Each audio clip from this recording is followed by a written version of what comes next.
सभी को नमस्कार। आज जिस टॉपिक पर चर्चा करेंगे वह होगा कवक के सामान्य लक्षण भाग द्वितीय। पिछले लेक्चर में अपन कवक सामान्य लक्षण भाग प्रथम पर चर्चा की थी।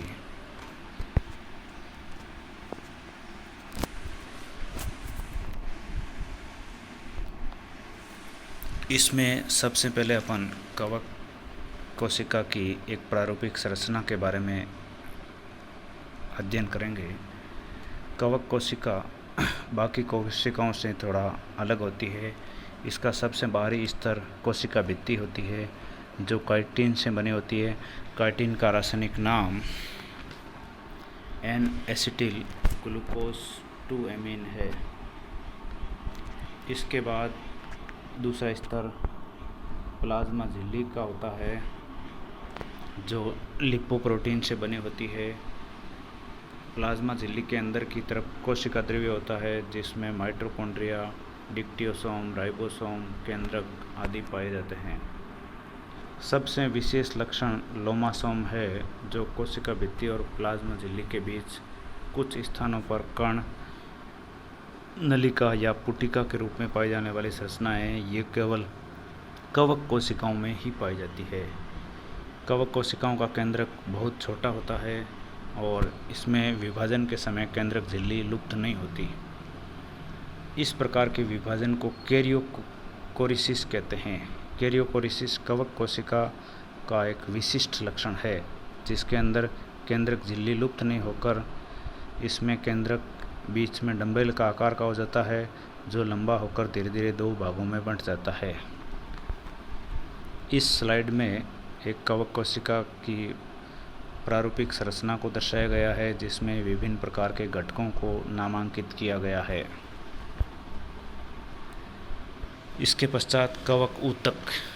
कवक ऊतकों का निर्माण कवक सूत्रों के ढीले या सघन रूप से व्यवस्थित होने से होता है। कवक ऊतक दो प्रकार के होते हैं। पहला है दीर्घ मर्दूतक, दूसरा है आभासी मर्दूतक। दीर्घ मर्दूतक में लंबे या दीर्घ कवक सूत्र होते हैं और ये कवक सूत्र पहचानने योग्य रहते हैं, जबकि आभासी मर्दूतक में छोटी कोशिकाएं और निकट व्यवस्थित कवक सूत्र पाए जाते हैं। इसमें कवक सूत्र की पहचान स्पष्ट नहीं होती।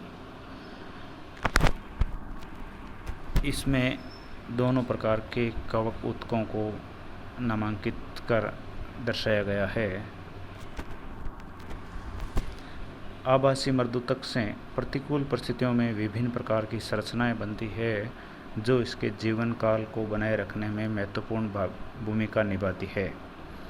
इन संरचनाओं में पहली संरचना है स्ट्रोमा या पीठिका। ये गद्दीनुमा ठोस संरचना होती है जो फलन काय का निर्माण करती है।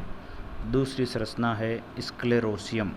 ये भी गद्दीनुमा गोल संरचना है जिसके मध्य में मध्यांश उपस्थित होता है। तीसरी संरचना है तंतु जटा। ये इसमें अशाखित समानांतर कवक तंतु संयुक्त होकर मूल जैसी संरचना के रूप में वृद्धि करते हैं। इसमें पहला चित्र स्ट्रोमा या पीठिका को दर्शाया गया है जबकि दूसरे चित्र में तंतु जटा को बताया गया है। इस स्लाइड में अपन कवकों के पोषण के बारे में चर्चा करेंगे।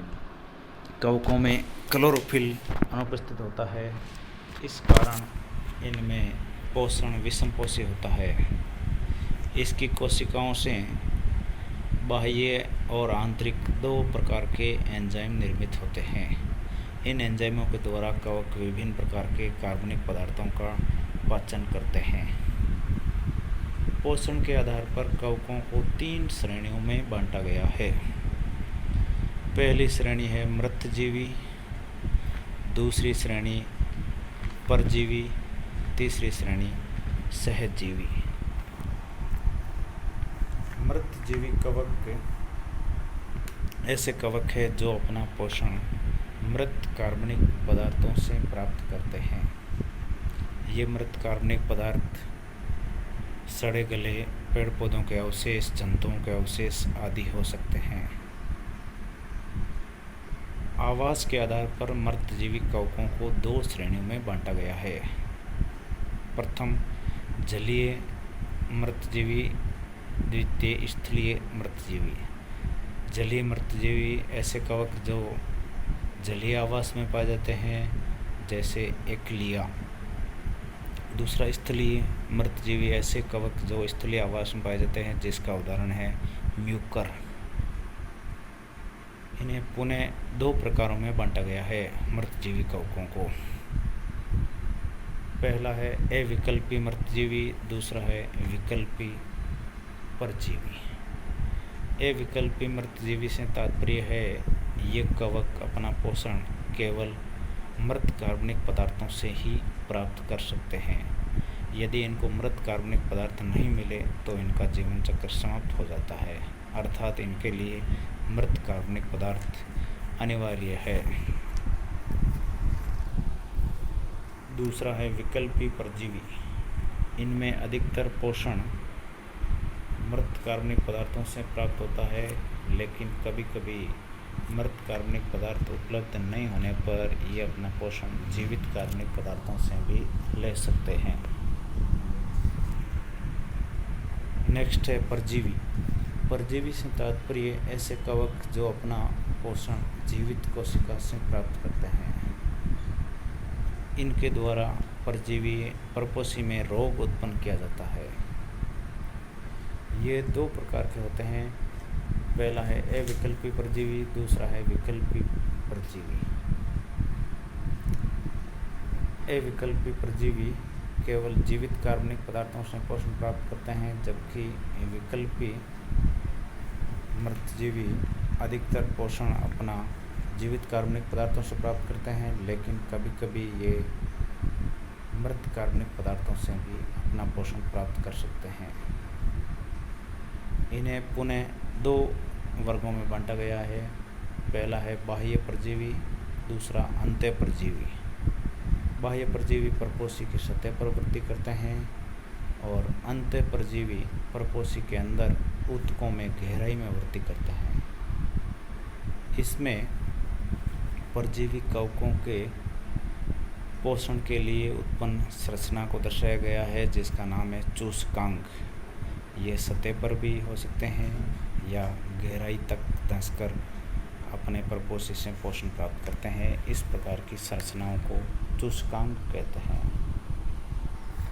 सहजीवी कवक ऐसे कवक जो अन्य पादप समूह के साथ लाभकारी भागीदारी के रूप में पाए जाते हैं। इसमें दोनों को लाभ होता है, किसी को हानि नहीं होती। इसके उदाहरणों में है लाइकेन और कवक मूल। लाइकेन कवक और शैवाल का एक सहजीवी संबंध है, जबकि कवक मूल उच्च पादपों की मूलों और कवकों के बीच का एक सहजीवी संबंध है। ये सामान्यतः जिम्नोस्पर्म या नग्नबीजी पौधों में पाए जाते हैं। कवक मूल में कवक के द्वारा जल और खनिज लवणों का अवशोषण किया जाता है, जबकि इसके बदले में मूलें इनको पोषण प्रदान करती है।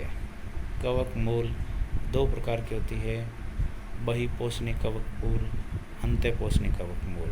बहिपोषणी कवक मूल परपोषी मूल की सतह पर आभासी मर्दूतक के रूप में उपस्थित होती है, जबकि अंतःपोषणी कवक मूल कवक सूत्र परपोषी मूलों के अंदर तक उपस्थित होता है। इसमें कवक मूल को विभिन्न चित्रों के माध्यम से समझाया गया है। कई पौधों के अंकुरण के लिए कवक मूल एक बहुत ही उपयोगी साधन के रूप में साबित हुआ है। सभी को धन्यवाद।